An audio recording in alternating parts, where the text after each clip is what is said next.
Hello everyone, welcome to part 2 of binomial distribution video series.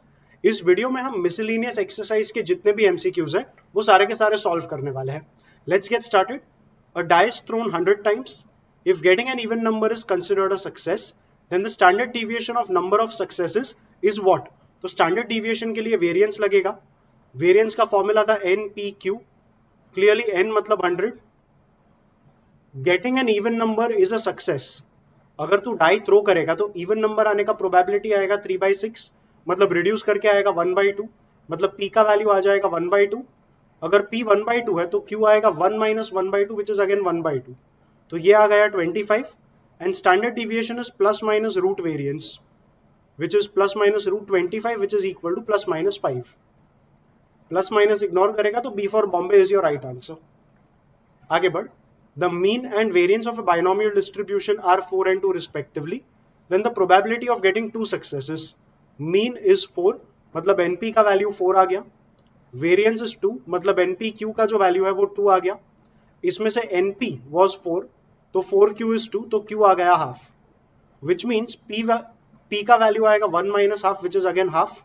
इसे वापस यहां पे डाल दे तो NP मतलब N इंटू हाफ इज 4। यहां से n का वैल्यू आ जाएगा 8। Now they are asking you probability of two successes, मतलब p of x equal to 2 obtained by the formula NCR मतलब 8C2। p मतलब हाफ पावर r मतलब 2 एंड q मतलब half power n minus r मतलब 8 minus 2 which will be equal to 6। So ये तेरा probability of x equal to 2 निकल के आएगा। 8C2 मतलब 8 इंटू 7 अपॉन 2 इंटू 1, 56 अपॉन 2 मतलब 28। नीचे आएगा 2 power 2 into 2 power 6 which is 2 power 8। 2 power 8 is 2 power 8 ही रहने दे। तो ऊपर नीचे 4 कट कर पाएगा, so this will be 7 upon 2 power 6 and that is 7 upon 64।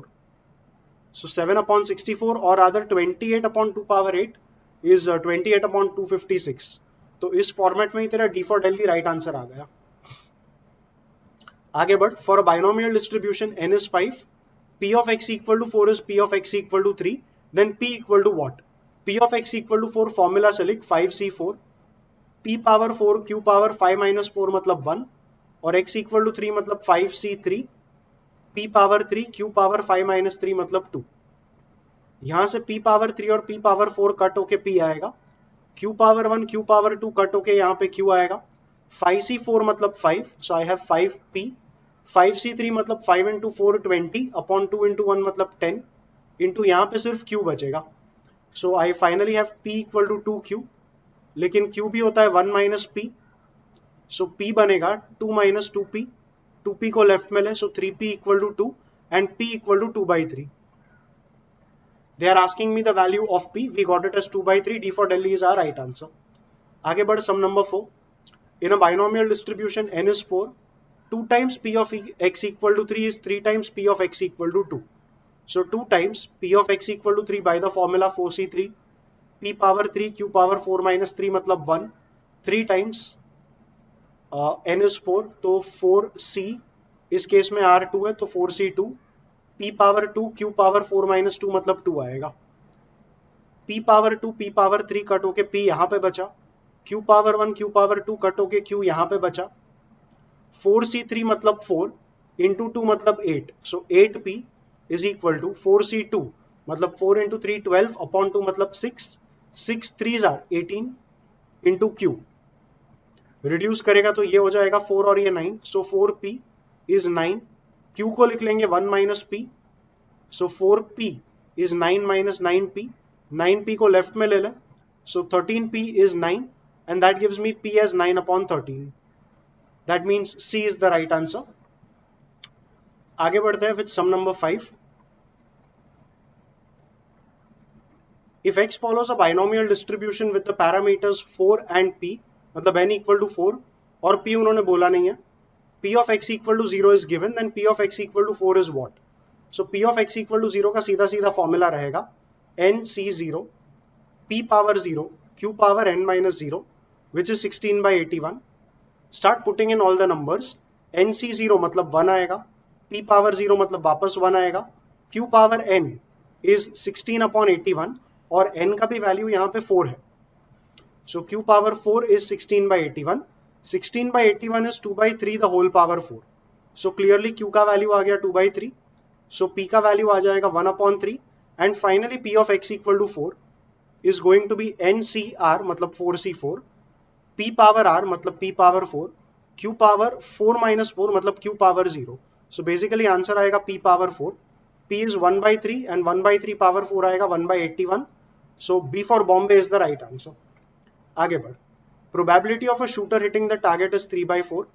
How many minimum number of times must he fire so that probability of hitting the target at least once is more than 0.99? थोड़ा लंबा लगेगा समझने में, but इसको break कर piecewise and you'll be able to easily answer the sum. We need probability of hitting the target at least once.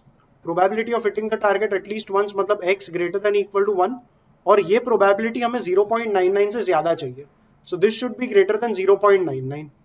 इस setup में हमें ढूंढना है that how many minimum number of times the firing must be done. मतलब how many minimum number of times we will perform the Bernoulli experiment. Let the minimum number of times be equal to n.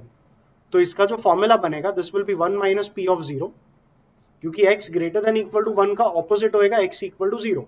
So 1 minus p of 0 greater than 0.99. इसे right में ले, इसे left में ले, तो 1 minus 0.99 is greater than p of 0. और in other words p of 0 is less than 0.01. p of 0 का formula आएगा nc0 p power 0 q power n minus 0 less than 0.01. nc0 मतलब 1, p पावर 0 भी 1 ही है, q power n less than 0.01. अब probability of hitting the target is 3/4. तो p तो 3/4 आ गया, which means q आएगा 1/4. तो 1/4 पावर n लेस देन 0.01 को लिख ले 1/100 एंड रीअरेंज कर, तो 100 इधर, 4 पावर n इधर. So we have 100 less than 4 power n, which means 4 power n is greater than 100. अब ये कब होगा? n equal to 1 लिया तो 4 आएगा which is not greater than 100. n equal to 2 लिया तो 16 आएगा not greater than 100. n equal to 3 लिया तो 64 आएगा which is not greater than 100. n equal to 4 लिया तब जाके 256 मिला which is greater than 100. कहने का मतलब मिनिमम n का value must be equal to 4. और उन्होंने पूछा था how many minimum number of trials are needed, मतलब n का मिनिमम वैल्यू ही तेरे से पूछा था, तो ये निकल के आया 4. C will be the right answer for that sum.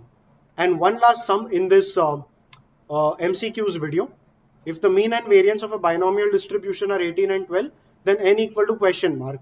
Same sum है, mean मतलब np which is 18, variance मतलब npq which is 12. इसमें np का वैल्यू यहाँ से 18 डाल दें, तो 18q आएगा 12. So q आएगा 12/18 which is 2/3, which means p will be 1 minus q which is 1/3, और p को वापस यहाँ पे डाल दें. So n into 1/3 is 18 and 3 उधर जाएगा तो n equal to 54 आएगा, making B for Bombay the right answer for this question. So we are done with all MCQs from our government textbook. You can watch the next video for solving the remaining sums of our miscellaneous exercise.